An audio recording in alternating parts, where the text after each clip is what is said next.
My Mark Anthony podcast, My Journey to Heart Health. This is my heart story. In this podcast, we're going to explore the journeys, the challenges, and the triumphs of heart health. Here, we're going to dive into some real stories, actionable steps that will inspire you and empower you to take control of your heart health.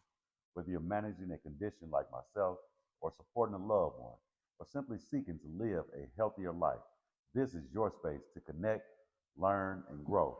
Let's take this journey together, one heartbeat at a time.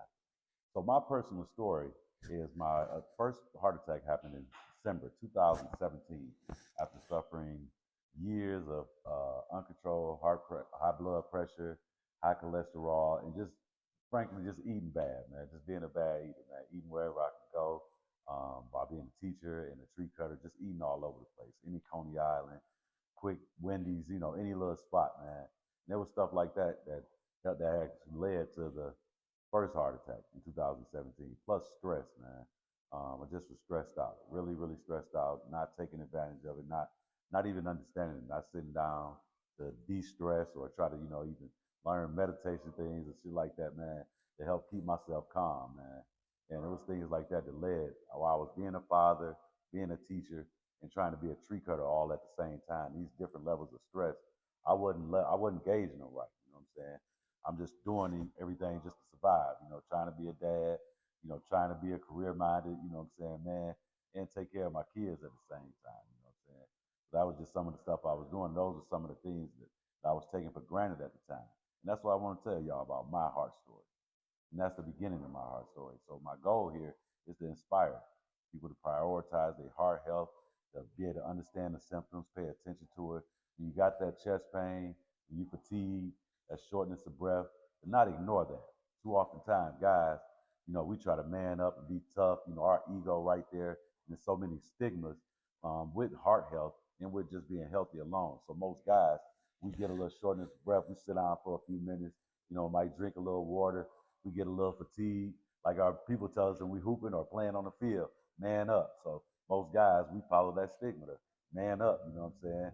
Our chest pain, we like, oh man, that ain't nothing, I'm okay. But most oftentimes, people like myself, we got to pay attention to that chest pain.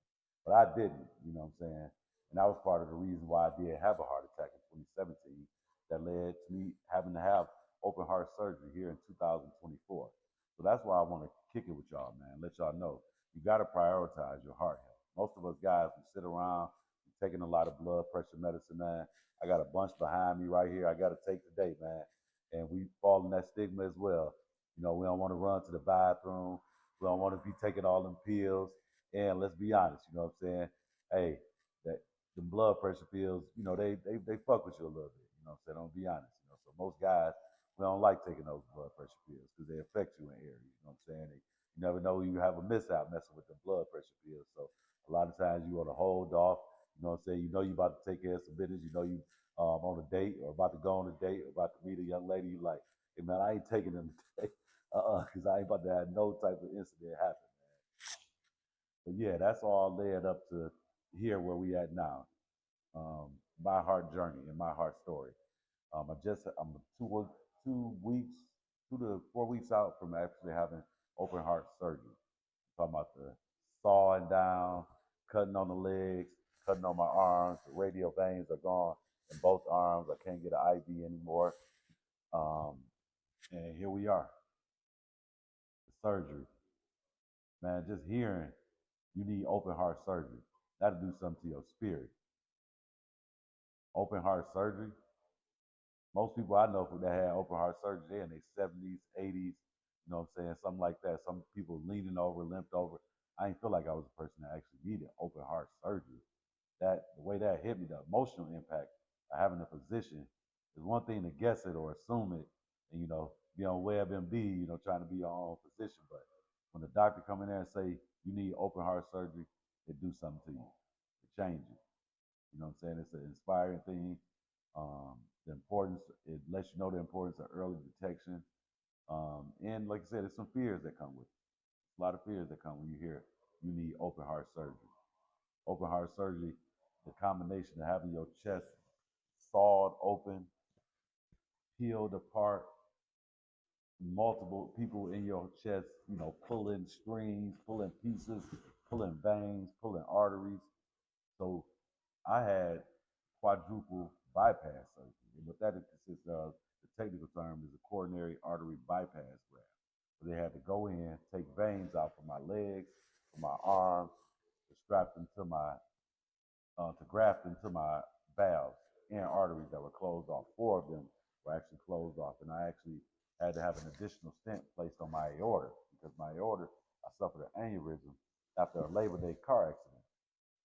Yep, I had a car accident, and that kind of led to the open heart surgery. That was one of the initial things that pushed the open heart surgery and made it go on. So I was having heart attacks between September 3rd and November 7th. I experienced over 10 different heart attacks at 10 different times, had to be placed in the hospital. EMS taking me from my house to Oakwood Hospital, to Receiving Hospital, multiple doctor's visits. And it wasn't until the heart cath on November 7th that my cardiologist realized that I actually had a blockage in all of my valves. We initially just thought it was the stents that was initially placed in 2017 that had caused the problem in my heart story. But what we ended up learning is that over time, the cholesterol, my LDL levels, the uncontrolled blood pressure, being on and off different medications, that caused different problems. And again, the most surprising thing was just that day, knowing that I actually had to have a full open heart surgery. It was fear, but I had people like my aunt, I had people like relatives, friends of mine that had been through some of the same things, so I was able to lean on that information. Even though I had some tears that morning. I'll be honest, it was tears leading up to the surgery. That was a tough, tough day, man. A lot of fears. My kids, I just saw my oldest daughter. She didn't know. She was just shocked to see me in the hospital, with all these tubes and everything strapped to me. And I had good friends, though. I want to give a big shout out to my cousin Tina, who was there supporting me. Shout out to Ebony, man, the biggest supporter, my biggest motivation during that time period. She pitched in, she helped out a lot, man. Was right there by my side, actually holding my hand. You know what I'm saying? That was very, very needed. You know what I'm saying? Emotional support, family support. I really, really needed that, man. My kids, they were all down at the hospital, family, friends, even my landlord, where I rent my own home at. He came out to support me and show some love. And that was big, man. Getting support and having a family support system before hearing open heart surgery is probably the only way you're going to make it through it.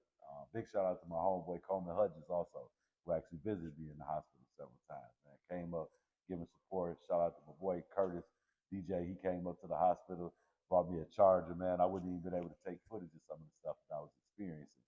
And that's just my heart story, man. This is just one of the episodes. This is one of the segments on my journey to heart health, where I want to inspire, inform, and educate y'all on heart health. So make sure y'all continue to tune in, check out the podcast of My Journey to Heart Health. This is my heart story. And thank y'all for tuning in to Mark Anthony Podcast.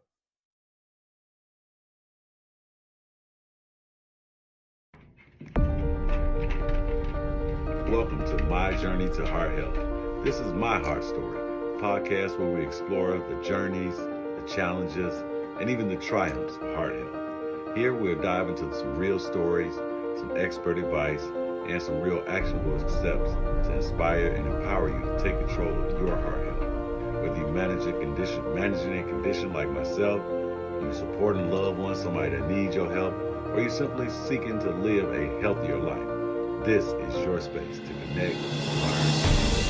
Let's take these heart journeys together.